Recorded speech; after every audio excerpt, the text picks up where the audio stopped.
갑자기 쌀쌀해졌습니다. 아주 귀가하실 때 단디 옷을 여미고 귀가하세요. 네. 단단하게 여미시고. 자, 용익물권, 용익이란 말은 사용수익의 준말입니다. 두 번째로 타인 부동산 사용수익입니다. 그래서 우리나라에서는 용익물권이라는 게 부동산에 대해서만 있습니다. 동산에 대한 용익물권은 없고요. 두 번째로 부동산만을 객체로 하다 보니까 토지 아니면 건물이겠죠. 이럴 때 지상권과 지역권은 토지만을 객체로 하고요. 전세권은 토지 또는 건물을 객체로 합니다.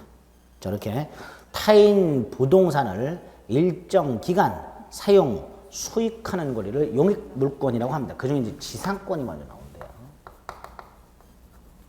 지상권, 지역권, 전세권 합쳐서 많이 나와봐야 3문제입니다. 근데 유치권과 질권은 합쳐서 4문제 내지 5문제가 나와요.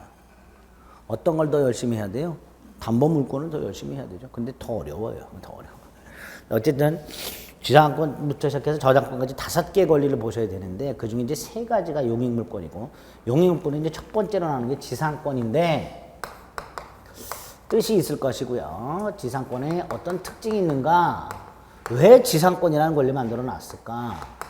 지상권을 어떻게 취득하는가의 문제가 생기고요. 네 번째로 이 남의 부동산을 사용 수익하는 거죠. 그러니까 천년 만년 사용 수익할 수는 없지요.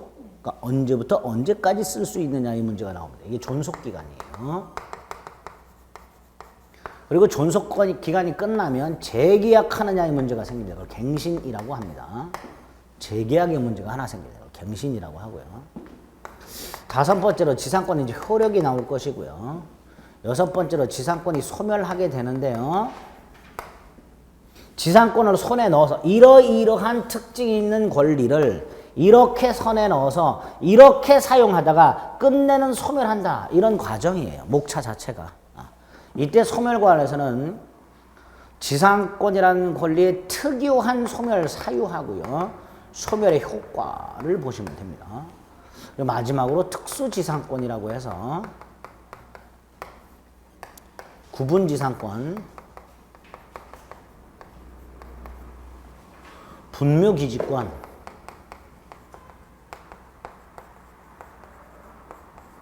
관습, 생략하기도 합니다. 관습상 또는 관습법상 이것도 생략하기도 합니다. 법정 또는 그냥 지상권이라고. 이런 것들이 있게 됩니다. 특수지상권으로 3가지가 나오게 됩니다. 자, 먼저 지상권이라는 것은 우리 주위에서 흔히 볼 수 있는 권리가 아닙니다. 이유는 이따가 아시겠지만 토지 소유자에게 대단히 불리하게 규정이 되어 있습니다. 그래서 토지 소유자 입장에서는 웬간해서는 자기 땅에 지상권을 설정해 주지를 않아요. 자, 어느 정도 불리하게 되어 있는지 거기에 초점을 맞춰서 봐도 지상권이 좀 수월하게 머릿속에 들어올 수 있습니다. 일단 지상권은요, 타인 토지를 일정 기간 사용 수익하는 권리인데요. 목적이 제한이 되어 있어요. 목적.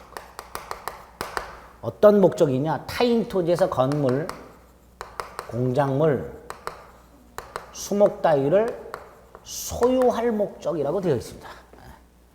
타인 소유 토지에서 건물이나 공작물이나 수목 따위를 소유하기 위해 그 토지를 사용 수익하는 권리를 말합니다. 자, 우리나라는 토지와 건물을 별개의 부동산으로 취급을 한다고 그랬습니다. 토지와 건물을 별개의 부동산으로 취급한다는 건 토지 소유권과 건물 소유권이 별개로 존재한다는 거고요. 따라서 경우에 따라서는 토지 소유자와 건물 소유자가 달라지는 경우도 분명히 있을 수 있습니다. 갑소유 토지에 을이 건물을 갖고 있다, 이런 경우. 이때 을이요, 땅에 대해서 소유권이 없으니까 소유권 말고 다른 권리가 있어야 건물이 철거당하지 않습니다.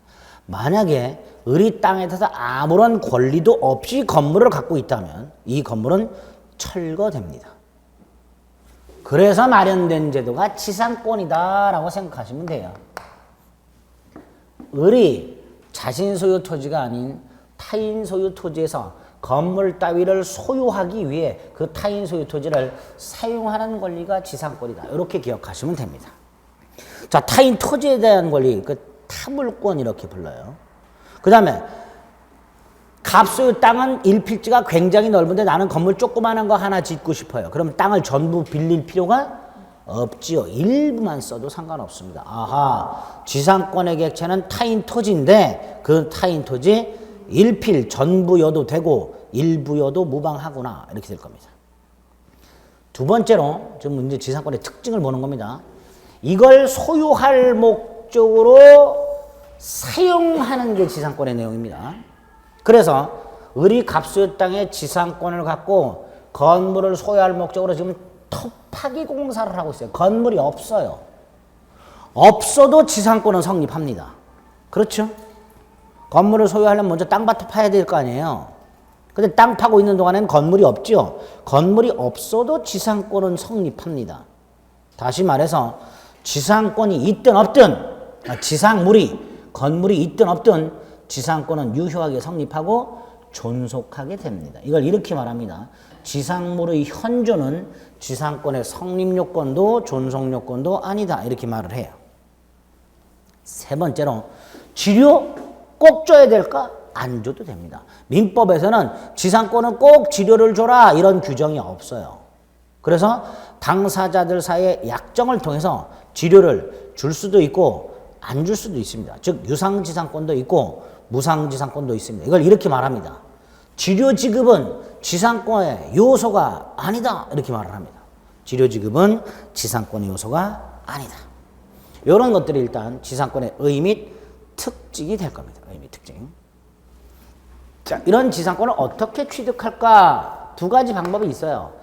법률 행위를 통해서 취득하는 경우가 있고요. 법률 규정을 통해서 취득하는 경우가 있습니다.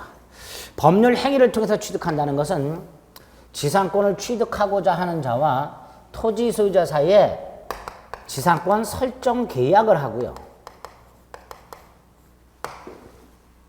그 다음에 법률 행위고 부동산에 관한 물권이니까 186조가 적용돼서 지상권 등기까지 해야 지상권 등기까지 해야 을이 지상권을 취득하게 됩니다. 이럴 때 토지 소유자 자기 땅의 지상권을 설정해 주죠. 이런 사람들을 지상권 설정자라고 부르는 거예요. 지상권 설정자란 자신 소유 토지 위에 지상권을 설정해 준 사람을 생각하시면 됩니다. 그래서 자, 다시 법률 행위한 지상권 취득은 지상권 설정자와 즉 토지 소유자와 지상권을 취득하고자 하는 자 사이에서 그 지상권을 설정하고자 하는 계약을 맺고 그 다음에 지상권 등기까지 하면 지상권을 취득하게 됩니다. 반면에 법률 규정에 의한 경우에는 187조의 적용을 받아서 상속 따위를 통해서 취득하는 경우가 있을 수 있죠. 지상권자가 죽었어요. 지상권 소멸하지 않습니다. 지상권자가 사망을 했다 하더라도 지상권은 소멸하지 않고 그 지상권은 상속인에게 상속이 됩니다. 그럼 이 상속인은 법률 행위로 지상권을 취득하는 게 아니라 상속이라는 법률 규정을 통해서 취득하겠죠. 나아가 명문 규정을 통해서 취득한 경우가 있어요. 이걸 법정 지상권이라고 합니다. 명문 규정에서 취득하는 지상권이 있습니다. 이걸 법정 지상권이라고 합니다. 가장 대표적인 게 우리 민법 366조에 있습니다. 이런 경우를 한번 생각을 해볼게요. 갑소유 땅이 있고요. 갑소유 건물이 있는데 갑이 돈이 필요해서 담보로 제공하고 돈을 빌리려고 합니다. 이 부동산을. 그래서 토지하고 건물에 관한 서류를 갖고서 은행을 딱 갔는데요. 은행이 토지와 건물에 대한 서류를 딱 검토해 보더니 이 건물은 낡아가지고 담보 가치가 없다. 땅만 담보 가치가 있습니다. 그래요. 갑이 진지도 얼마도 안 됐는데 왜 담보 가치가 없지? 알았다. 그럼 땅을 얼마 정도 쳐줄 수 있냐? 어느 정도 쳐준대. 그럼 대출금이 얼마 나오냐? 얼마 나오는데 갑이 생각했던 대출금이 나와요. 좋다. 땅만 담보로 제공합니다. 이것만 담보로 제공할 수 있죠? 여기다 저당권을 설정을 해요, 은행이. 자, 갑소유 땅과 갑소유 건물이 있었는데 갑이 땅만 담보로 제공하고 돈을 빌리면서 땅에만 저당권을 설정을 해놓은 상태에서 갑이 돈을 안 갚으면 저당권자는 이 땅을 경매를 넣게 된다 그랬습니다. 땅을 경매를 넣어요. 그래서 땅이 경매가 됩니다. 그럼 이런 현상이 생기죠. 갑소유 땅, 갑소유 건물이었는데 저당권이 실행됨으로써 병소유 땅, 갑소유 건물로. 즉 토지와 건물의 소유자가 같았었는데 저당권이 실행됨으로써 토지와 건물의 소유자가 달라지게 됐지요. 이럴 때 아까 뭐라 그랬어요? 건물 소유자는 땅에 대해서 권리가 있어야 철거가 안 된다 그랬죠. 근데 지금 갑하고 병은 무슨 계약을 맺은 적이 없단 말이죠. 그럼 이 갑이 갖고 있는 건물은 땅에 대해서는 아무런 권리가 없는 상태가 돼서 철거가 돼야 된다는 문제가 있습니다. 그래서 우리 민법이 건물 철거를 막기 위해 얘가 지상권을 취득한다라고 해놨습니다. 그게 명문 규정을 통한 법률 규정을 통한 법정 지상권이 되는 거예요. 이게 366조입니다. 가장 대표적인 법정 지상권입니다. 가장 대표적인. 토지와 건물이 존재하고 동일한 소유자인 상태에서 토지나 건물의 저당권이 설정이 되어 있다가 그 저당권이 실행이 됨으로써 토지와 건물의 소유자가 달라지게 되었을 때 건물 소유자가 취득하게 되는 지상권을 366조 법정 지상권이라고 합니다. 몇 개 더 있어요. 일단 366조가 대표적이다 생각하십니다. 관습법적으로 취득하는 경우도 있습니다.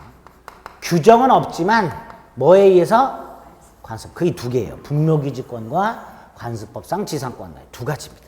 어쨌든 이렇게 지상권을 취득하는 방법은 토지 소유자와 계약을 맺어서 법률 행위로 취득하는 방법과 계약 없이 법률 규정 등을 통해서 취득하는 두 가지 방법이 있다 이렇게 생각하시면 됩니다.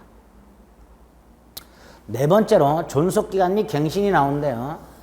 자, 존속기간은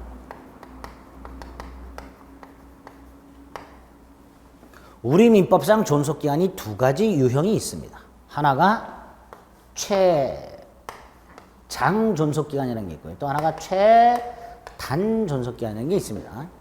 최장은요, 규정이 이렇게 되어 있습니다. 몇 년을 넘지 못한다. 이렇게 되어 있습니다. 몇 년보다 길게 하지 못한다. 이렇게 놨습니다. 전세권 같은 건요, 10년 넘지 못한다. 이렇게 놨습니다. 10년.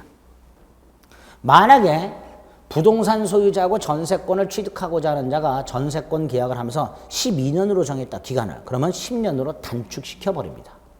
이걸 최장 기간이라고 불러요. 최장 몇 년을 넘지 못한다 이런 뜻입니다. 최장 몇 년을 넘지 못한다. 그럼 이거는 기간을 보장하는 게 아니죠. 10년을 보장해 주는 게 아니에요. 10년으로 제한을 하는 의미가 있습니다. 이걸 최장 존속기간이라고 부릅니다. 반면에 최단은요, 몇 년보다 단축하지 못한다라고 되어 있습니다.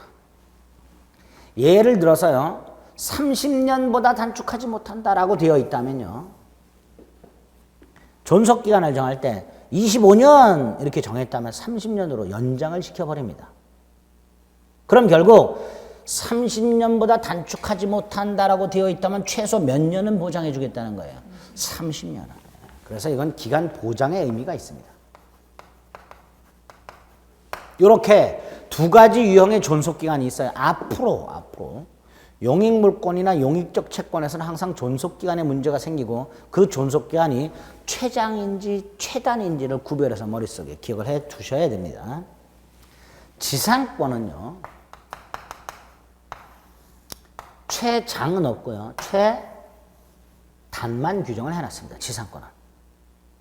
최단이란 기간을 보장하는 거죠. 쉽게 생각해 보세요. 남의 땅에다 건물을 돈을 들여서 지었어요. 어느 정도 기간은 보장을 해 줘야 되겠죠. 그렇죠. 그래서 지상권은 타인 소유 토지에서 건물 따위를 소유할 목적으로 땅을 사용하다 보니까 일정 기간을 보장해 줘야 되는 취지에서 최단 존속기간을 만들어 놨고, 이 기간이 세 가지입니다. 30년, 15년, 5년. 어떨 때 30년이고 어떨 때 15년이고 어떨 때 5년이고 이건 나중에 보고요. 일단 오늘은 지상권은 우리 민법상 존속기간 두 가지 유형, 최장 존속기간과 최단 존속기간 중에서 최단 기간을 규정해놨다. 이렇게 기억하십니다. 최단 기간. 그 기간이 각각 30년, 15년, 5년이다. 이렇게만 기억하시면 돼요. 또 하나가 갱신의 문제인데요. 이 갱신도 세 가지 방법이 있습니다. 당사자들이 합의로 갱신하는 경우가 있습니다. 이걸 약정갱신이라고 합니다.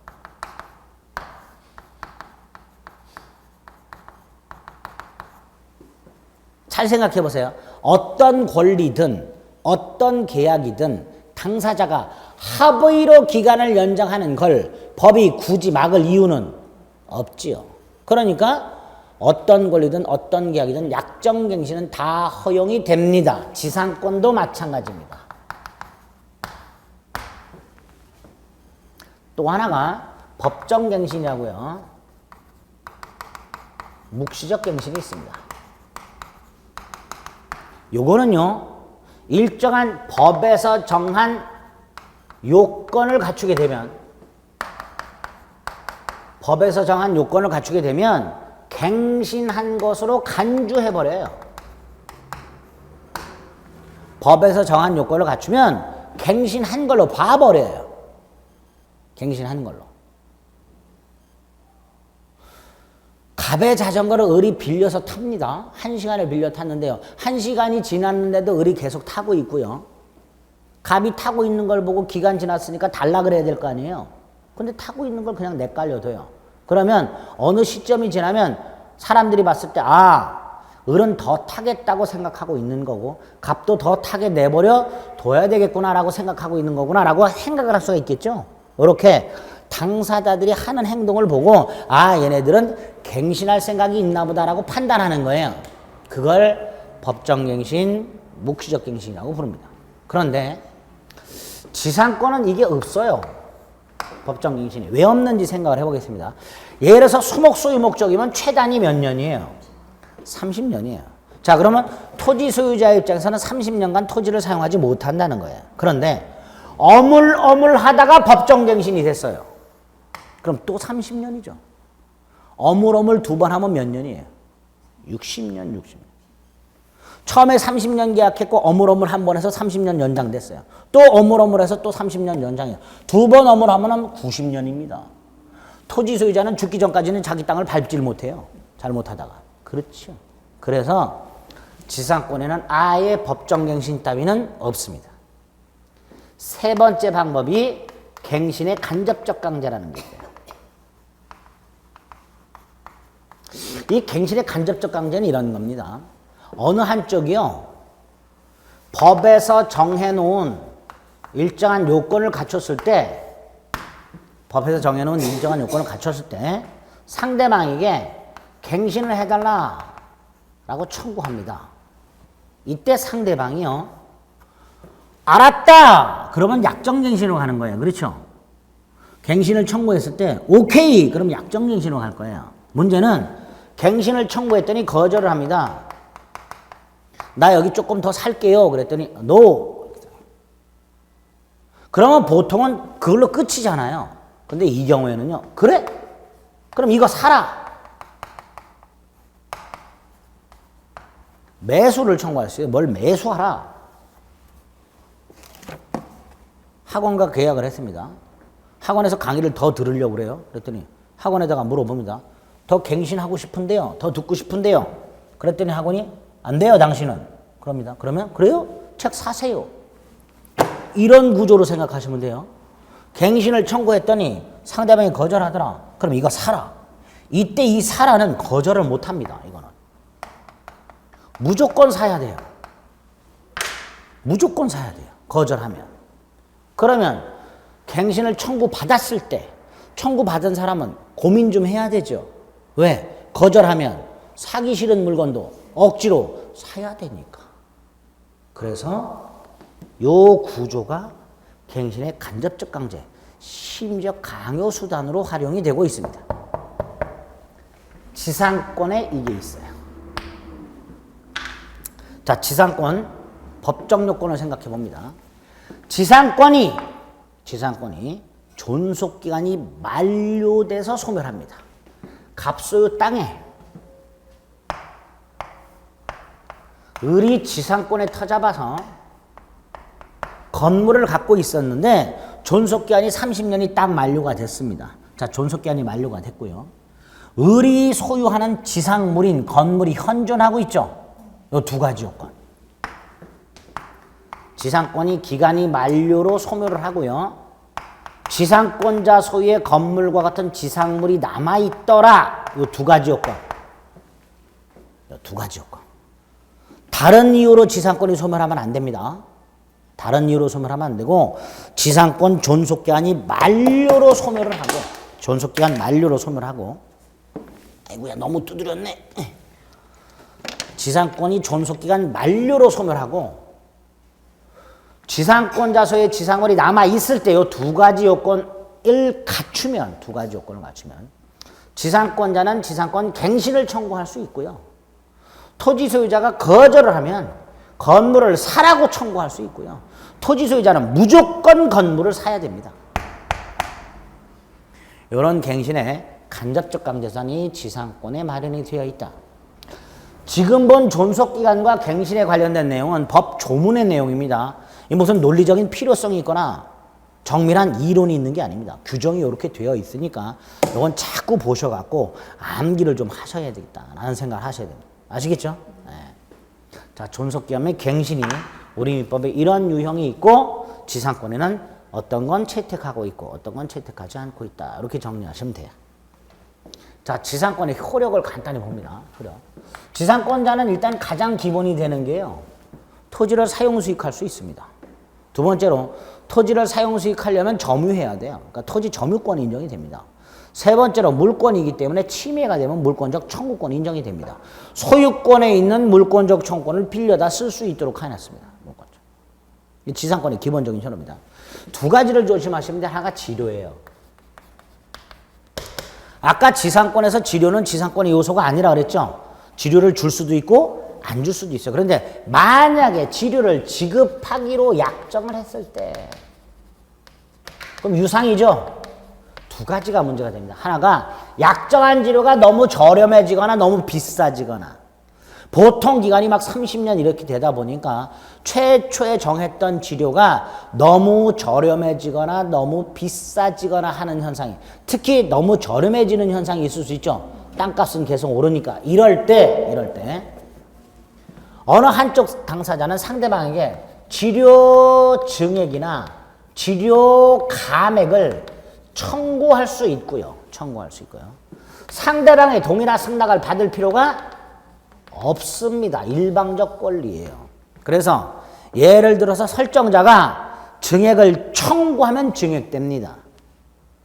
지상권자가 감액을 청구하면 감액됩니다. 상대방의 동의나 승낙을 받을 필요가 없어요. 그랬더니 또 어떤 분이 이렇게 물어봐요. 아, 그러면요. 오늘 지상권 설정자가 증액을 딱 청구해요. 네. 그럼 증액되네요? 네. 그럼 다음날 지상권자가 감액을 청구합니다. 그럼 감액되네요? 네.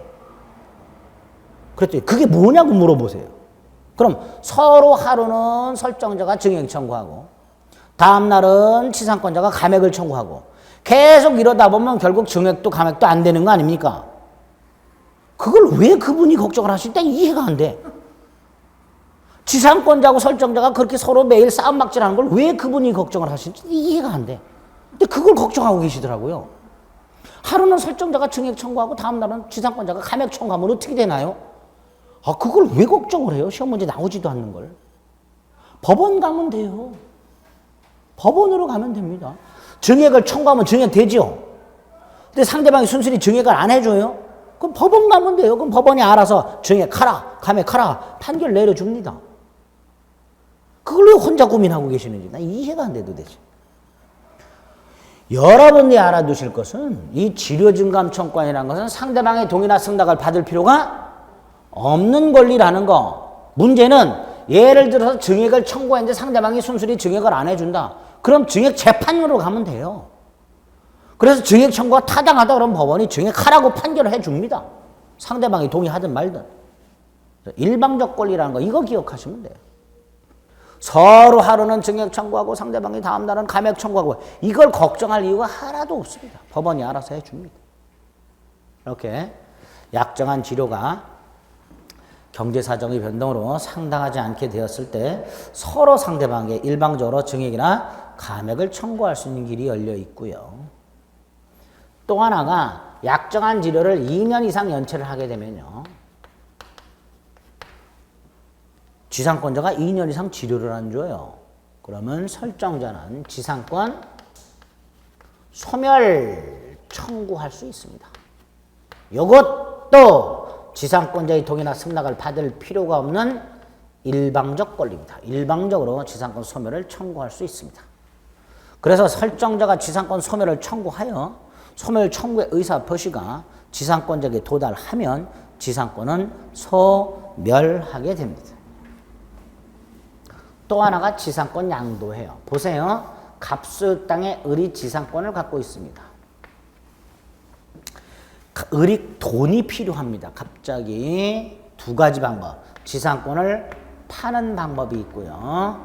지상권을 담보로 돈을 빌리고 저당권을 설정하는 방법이 있을 수 있는데, 자, 지상권 팔 수 있냐? 있어요. 자, 을이 돈이 필요해서요. 은행을 갑니다. 은행 가서요. 담보대출을 받으러 왔습니다. 은행은, 담보 뭐 가져오셨나요? 땅인가요? 건물인가요? 그랬더니 을이 땅도 아니고 건물도 아닙니다. 그럼 은행은 뭡니까? 지상권입니다. 그럼 은행은 이런 건 우린 안 받습니다. 가세요. 그게 아닙니다. 지상권의 값어치를 따져서 담보로 제공받고 돈 빌려줄 수 있도록 되어 있습니다. 우리나라에서. 땅이나 건물이 아니라 남의 땅에 대한 지상권이라는 권리를 담보로 제공하고 돈을 빌릴 수 있도록 해놨습니다. 그래서 지상권 양도할 수 있고 지상권을 담보로 제공하고 돈을 빌릴 수 있고요.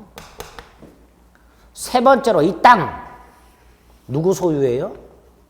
갑소유죠. 그렇죠? 그런데 을이 다른 사람에게 빌려줄 수 있습니다. 이렇게 지상권자는 지상권을 양도할 수 있고 담보 제공할 수 있고 토지를 임대할 수 있도록 해놨습니다. 문제는요. 갑과 을이 계약을 할 때 갑과 을이 지상권 계약을 할 때 갑이 을에게 야 지상권 다른 사람에게 넘기지 마. 지상권 담보로 제공하고 돈 빌리지 마. 토지 다른 사람에게 빌려주지 마. 라고 지상권 양도, 담보 제공, 토지 임대를 금지하는 특약을 한 경우 이게 문제가 됩니다. 특약할 수는 있겠죠. 우리 판례 이건 무효. 판례 뭐라고요? 무효. 지상권을 양도하거나 지상권을 담보로 제공하거나 토지를 임대하거나 하는 것을 금지하는 특약을 했을 때 그 특약은 무효다가 우리 판례입니다. 그 말은 지상권의 양도 등은 절대적으로 보장이 된다 이런 뜻입니다. 그래서 판례는 이렇게도 말을 합니다. 당사자 간에 지상권을 양도하는 금지 특약이 있다 하더라도 그 특약은 무효이므로 을은 갑의 동의 없이도 얼마든지 지상권을 양도할 수 있다. 이렇게 말을 합니다. 아까 제가 지상권은 토지 소유자에게 대단히 불리하다 그랬죠. 기간도 불리하고 갱신의 간접적 강제수단이 있고 이런 것도 불리한 거예요. 금지 특약했다 하더라도 무효가 돼버려요.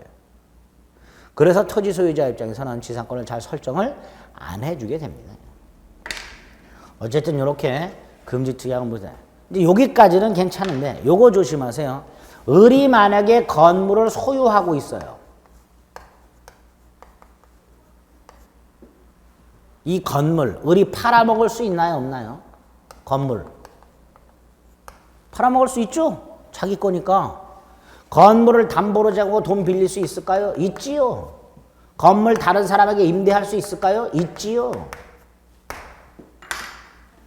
왼쪽에 빨갛게 돼 있는 거, 을이 자신 소유 건물을 팔거나 자신 소유 건물을 담보로 제공하고 저당권을 설정하거나 자신 소유 건물을 타인에게 임대하는 거 하고 지상권을 양도하고 담보 제공하고 토지를 임대하는 건 별개죠.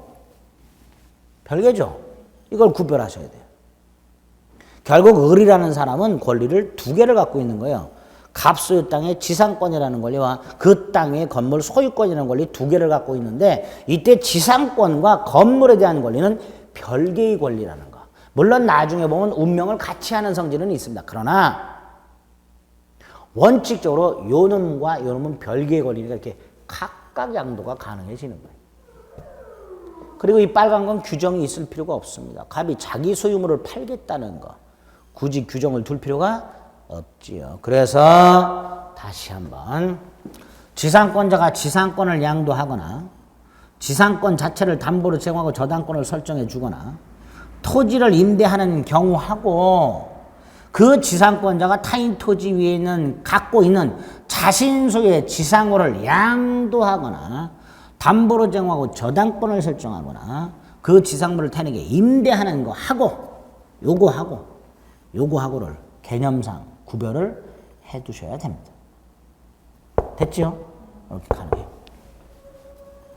지상권의 효력은 이것 말고도 더 있는데 딱 요 정도만 일단 머릿속에 큰 틀을 기억해 주시면 됩니다. 자, 지상권의 소멸이 나오는데요. 소멸은 간단하게 지상권 특유의 소멸 사유 하나만 다시 환기합니다. 요거 2년 이상 지료지급 연체를 이유로 지상권 소멸을 청구하여 지상권이 소멸하는 경우 요게 지상권 특유의 소멸 사유가 됩니다. 소멸 사유. 두 번째로 소멸을 해버리면 갱신하지 않는 한 지상권자는 토지를 돌려줘야 됩니다. 그렇죠? 지상권이 소멸하게 되면 존속기간이 만료가 돼서 소멸을 했든 지상권 소멸 청구에 의해서 소멸했든 지난주에 봤던 혼동 따위를 통해서 소멸을 했든 지상권이 소멸하게 되면 지상권자는 토지를 돌려줘야 되는데 문제가 토지 위에 건물 따위가 있어요. 이거 철거해야 됩니다. 즉 토지를 원상에 회복해서 돌려줘야 돼요. 자, 토지를 원상에 회복해서 돌려준다는 말은 토지 위에 있는 지상물, 건물 따위, 공작물 따위, 수목 따위를 수거해야 됩니다. 수거. 이게 원칙이에요. 그렇죠? 여러분이 지상권을 설정해 줬는데 기간이 끝났고 갱신을 안 했어요. 자, 지상권자가 토지를 반환하는데 토지 위에 지상물이 있어요. 여러분 뭐라고 그럴까요? 치우라 그러겠죠. 그게 이거예요. 지상물 수거. 그런데 이때 여러분 입장에서 그 수목이나 건물 따위를 지상권자가 치워야 되는데 여러분이 보기에 경제적으로 가치가 좀 있어. 그러면 지상권자한테 야, 그 수거하지 말고 나한테 팔어.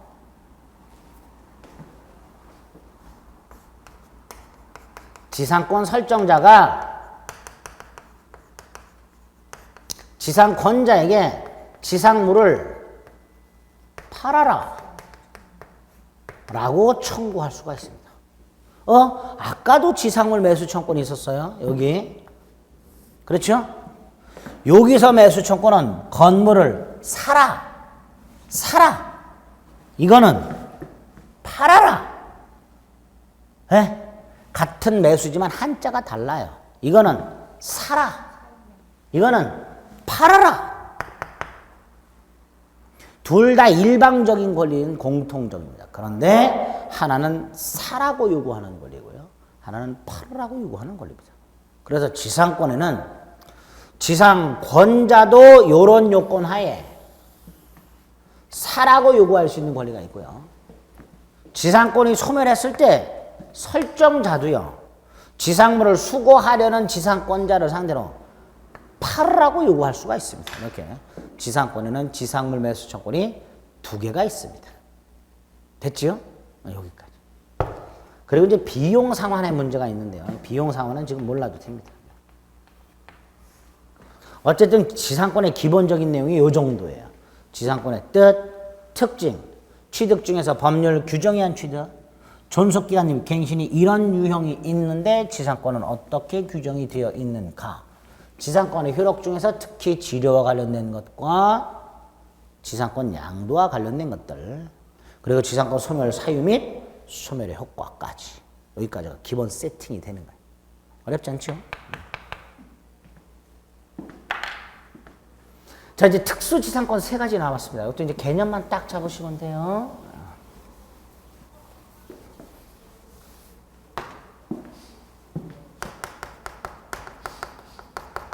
복잡한 건 다 잊어버리시고요. 자꾸 저게 그런 거구나. 뜻만 자꾸 생각하세요. 어떤 걸까? 이렇게. 개념만 자꾸 생각하세요. 자, 특수지상권 중에 첫 번째가 구분지상권이 있는데요.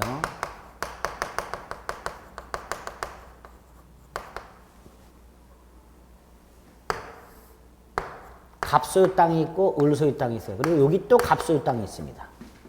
근데 갑이 요 땅에다가 건물을 이렇게 하나 갖고 있고 여기 이렇게 건물을 갖고 있어요. 갑이 욕심이 생깁니다. 이 건물과 건물 사이를 구름다리로 연결하고 싶어요. 이런 건물들이 있죠. 건물과 건물 사이를 중간에 연결 통로. 또 지하에다가는 이렇게 지하를 파가지고요. 지하 상가를 운영하고 싶어요. 갑이. 갑이 자신이 소유 건물과 건물을 연결하기 위해서는요. 필연적으로 을 소유 토지가 필요하죠. 그런데 요 지표는 쓸 필요가 없죠. 여기는. 그쵸? 지 하나, 지상의 특정 공간만, 예를 들어서 지상 10m에서 20m, 지하 3m에서 10m, 요 정도만 쓰면 돼요. 그래서 갑이 을한테 갖고, 야, 내가 네 땅 껍데기는 안 쓴다. 쓸 필요가 없다. 지표는 안 쓴다.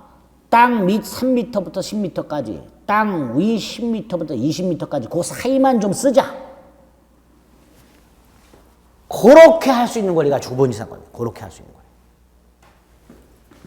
타인 소유 토지에 대한 지표는 사용하지 않은 채 지 하나, 지상의 특정 공간만을 사용 수익할 것을 목적으로 하는 지상권. 이걸 구분지상권 이렇게 부릅니다. 이 구분지상권은 분명히 일물일권주의죠. 그렇죠. 일물일권주의 예외예요. 일물일권주의 예외. 일물일권주의가 아니라 일물일권주의 예외. 하나만 조심하시면 돼요. 구분지상권은요. 아까 지상권은 건물, 공작물, 수목을 소유하기 위해서 그랬죠. 구분지상권은 수목 소유 목적으로는 절대로 설정할 수가 없죠. 수목은 지표에 심어갖고 뿌리를 내려야 되는데 그래서 구분지상권은 절대로 수목 소유 목적으로는 설정할 수가 없게 됩니다. 그랬더니 어떤 분이 여기다가 흙 깔아갖고 나무 심으면 되지 않냐고. 그거는 흙을 깔아갖고 나무를 심는 거고 그냥 조경을 위해서 저기다가 나무를 소유할 목적으로 구분지상권을 설정하는 건 아니란 말이죠. 그렇죠? 예, 그러니까 하여튼 좀 기발하신 분들이 많아요. 공부하시는 분들 중에는. 수목 소유 목적으로는 할 수 있다 없다? 없다. 두 번째가 분묘기지권인데요. 분묘라는 건 묘지를 생각하시면 돼요. 봉분이란 거. 봉분. 자, 갑소유 땅이 있고요. 을이 여기다가 묘지를 설치합니다. 이렇게. 이 묘지 누구 건가요? 소유가 누구예요? 갑이에요? 을이에요? 누구 소유? 을 소유죠. 설치한 을의 소유예요. 그 다음에 을이 묘지만 설치해놓고 방치하나요? 때마다 가서 벌초도 하고 성묘도 하지요. 그렇죠. 그걸 분묘에 대한 제사, 수호, 봉사라고 해요. 그런데 을소유 땅이 아니죠. 그래서 타인 소유 토지에서 묘지를 설치하고 그 설치한 자가 묘지를 소유하면서 그 묘지에 대한 제사나 수호나 봉사를 목적으로 이 타인 소유 토지를 사용하는 권리인데 어디를 사용하냐? 요거. 요 분묘가 설치되어 있는 기저 부분, 밑바닥. 분묘가 설치된 밑바닥, 요걸 분묘기지라고 해요.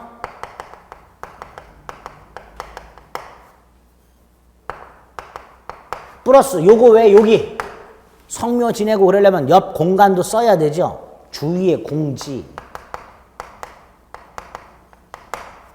빈 땅. 타인 소유 토지에서 분묘를 설치하고 소유하면서 그 분묘에 대한 제사, 수호, 봉사를 목적으로 분묘가 설치된 밑바닥인 분묘기지 및 주위의 공지를 사용할 수 있는 관습법상 지상권, 유사의 물권, 이걸 분묘기지권이라고 우리 판례가 말을 합니다. 내 땅이 아니라 남의 땅에 대한 권리. 민법에 규정이 있냐? 없어요. 그래서 지금 말씀드린 분묘기지권의 뜻도 판례가 말한 거예요. 어쨌든 뜻은 이렇습니다. 이걸 어떻게 취득하는가? 세 가지입니다. 분묘기지권을 취득하는 방법이 세 가지입니다. 하나가 토지 소유자의 승낙을 받아 설치해요.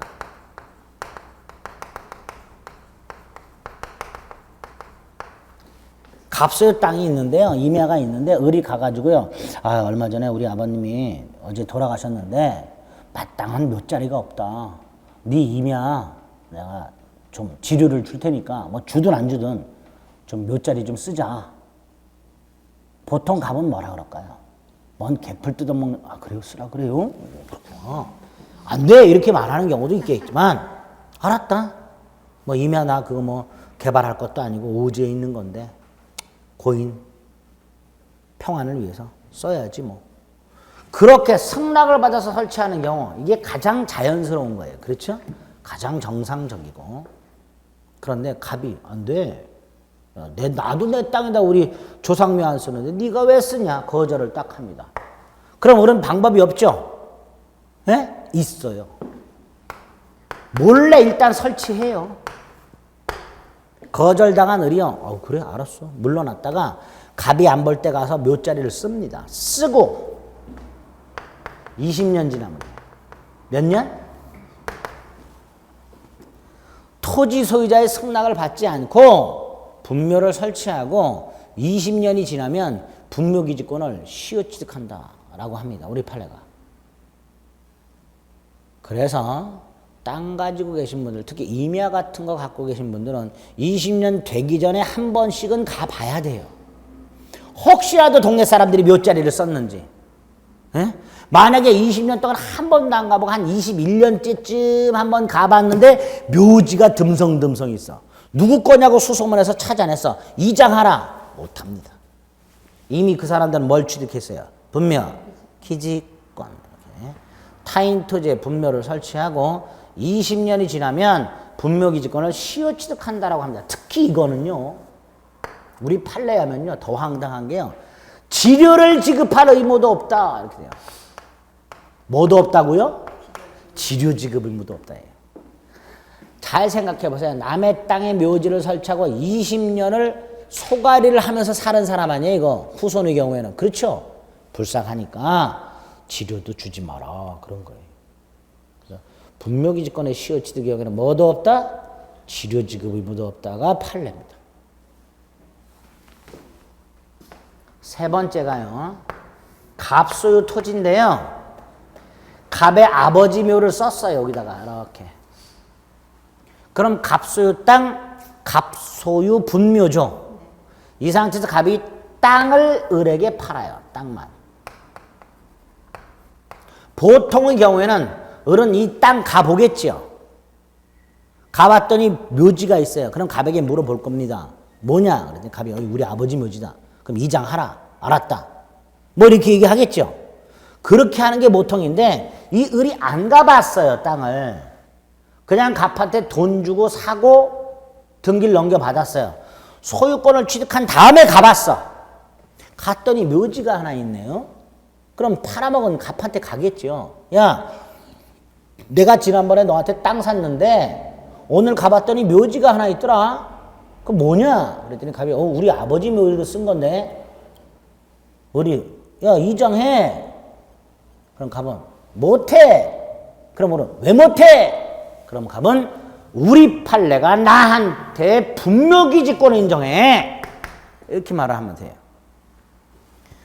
갑이 자신 소유 토지에 분묘를 설치하고 분묘에 대한 이전에 관한 약정 없이 토지만을 양도했을 때 갑은 뭘 취득한다? 분묘기지권. 그럼 을은 속은 거죠. 을이 뭐라 그러겠죠. 야 인마 땅 팔면서 왜 묘지 있다는 말을 안 해? 그럼 갑은 더욱더 목소리 크게 네가 안 물어봤잖아 이 자식아. 그럼 돼요. 나가 너는 가보지도 않았냐 이 자식아. 아니 땅 사는 놈이 가보지도 않았냐 이 자식아. 내가 그걸 왜 너한테 말해줘야 되냐 이 자식아. 그러면 돼요. 그게 분묘기지권 취득 사유입니다. 세 가지 중에 하나. 토지 소유자의 승낙을 받아 설치한 경우, 타인 토지에 설치하고 20년 지난 경우, 자신 토지에 분묘를 설치하고 분묘에 대한 이전 특약 없이 토지만을 양도한 경우. 이렇게 세 가지 경우에 분묘기지권을 취득한다라고 합니다. 그 다음에 범위가 어디까지인지, 분묘기지권 효력이 미치는 범위가 분묘기지권이 언제까지 존속하는지 등등이 문제가 되겠죠. 네, 그런 것들은 이제 나중에 판례를 조금 더 추가하시면 돼요. 오늘은 분묘기지권의 뜻과 분묘기지권을 취득하는 사유 세 가지가 있다 정도만 머릿속에 생각하시면 돼요. 이제 마지막으로 남은 게 관습법상 법정상권인데요. 요거는 대단히 복잡합니다. 왜 복잡하냐면요. 그냥 목차만 써놓을게요. 이렇게만. 아까 지상권 취득사유 중에 명문 규정에 의한 취득사유 말씀드렸었죠. 우리 민법 366조. 기억은 안 나요. 토지와 건물이 존재하고 동일한 소유자인 상태에서 저당권이 설정이 되고 그 저당권이 실행됨으로써 토지와 건물의 소유자가 달라지게 된 경우라 그랬어요. 그렇죠? 그런데 우리 민법상, 우리 법상 토지와 건물의 소유자가 같았다가 이 소유자가 같았다가 달라지게 되는 경우 굉장히 많습니다. 경우의 수가. 그냥 예를 들어서 간단하게 토지와 건물의 소유자가 같았다가 달라지는 경우가 100가지가 있다고 한번 생각을 해볼게요. 100가지. 이 100가지 중에서 민법이 2가지만 법정상권을 규정을 해놨어요. 그렇게 생각하세요. 우리 민법이 법정상권을 인정하는 경우는 딱 2가지입니다. 몇 가지라고요? 2가지. 그 중에 한 가지가 아까 말씀드렸죠. 366조. 그러니까 그냥 쉽게 토지와 건물의 소유자가 같았다가 달라지는 그 많은 경우의 수 중에서 2가지만 법정상권을 인정하고 나머지는 법정상권 규정이 없기 때문에 건물이 철거가 되는 문제가 생겨요. 그래서 우리 대법원이 토지와 건물의 소유자가 같았다가 달라지는 경우에 우리 민법상 366조 등 법정지상권이 적용되지 않을 때 광범위하게 건물 소유자를 위한 법정상권을 인정을 해줍니다. 그게 판례가 말하고 있는 관습법상의 법정상권입니다. 그래서 우리 판례는 이렇게 말을 해요. 토지와 건물의 소유자가 동일한 상태에서 토지와 건물의 소유자가 같은 상태에서 매매나 기타 사유라는 게 뭐예요?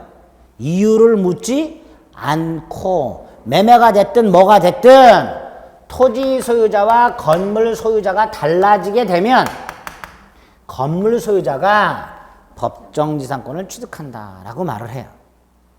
그런데 판례가 이렇게 법정상권을 인정을 했더니 이번엔 이런 문제가 생깁니다. 다시 한번 아까 토지와 건물의 소유자가 같았다가 달라지는 100가지 중에서 2가지만 우리 민법이 규정하고 있다 그랬죠. 그래서 법원이 토지와 건물의 소유자가 같았다가 달라지기만 하면 건물에 대한 법정상권을 인정을 해줍니다. 그랬더니 이번에는 토지와 건물의 소유자가 같았다가 달라지는 모든 경우에 법정상권이 인정이 돼버려요. 그렇죠? 그렇죠. 예외 없이 인정이 돼버린다. 그러니까 토지 소유자에게 너무나도 불리합니다. 이 판례에 의하면. 그래서 우리 대법원은 토지와 건물의 소유자가 같았다가 달라지면 건물 소유자가 법정상권이 인정되기는 하는데 다 되는 건 아니다. 요럴 때는 되고 요럴 때는 안 된다. 요렇게 말을 해요. 판례가.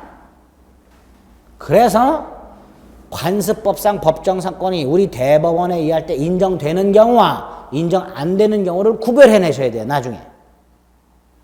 그런데 기준이 없어요. 우리 대법원 마음대로입니다. 그래서 요럴 때는 인정되고 요럴 때는 안 되고 그걸 되도록 많이 나중에 구별을 좀 해내셔야 됩니다. 언제 문제 같은 거 풀 때 조금씩 추가할 거예요. 오늘은 우리나라에서 법적으로 명문 규정을 쳐서 인정해주는 법정사건의 범위가 협소하다 보니까 우리 대법원이 관습법상의 법정사건이라는 개념을 만들어 냈더라. 다만 관습법상 법정사건이 모든 경우에 다 인정되는 것은 아니고 인정되는 경우와 안 되는 경우가 있는데 이걸 나중에 구별해야 되겠다 정도만 머릿속에 생각을 해두시면 됩니다. 됐죠? 이렇게 특수한 지상권이 3개가 있고요. 특히 관습상 법정사건은 판례가 좀 많기 때문에 나중에 그걸 좀 정리를 좀 하셔야 됩니다. 됐죠? 그래서 오늘 물권 강론 7개 물권 중에서 점유권, 소유권, 용익물권 중에 지상권까지 살펴보신 겁니다. 이제 다음 시간에 요거를 살펴볼 거예요. 그리고 다음 시간에 이거 본다 그랬어요. 유치권 저당권이 더 중요하다 그랬습니다. 용익물권보다. 그래서 다음 주에도 결석하지 마시고 꼭 오시기 바랍니다. 아시겠죠? 네, 여기까지 하겠습니다. 수고하셨습니다.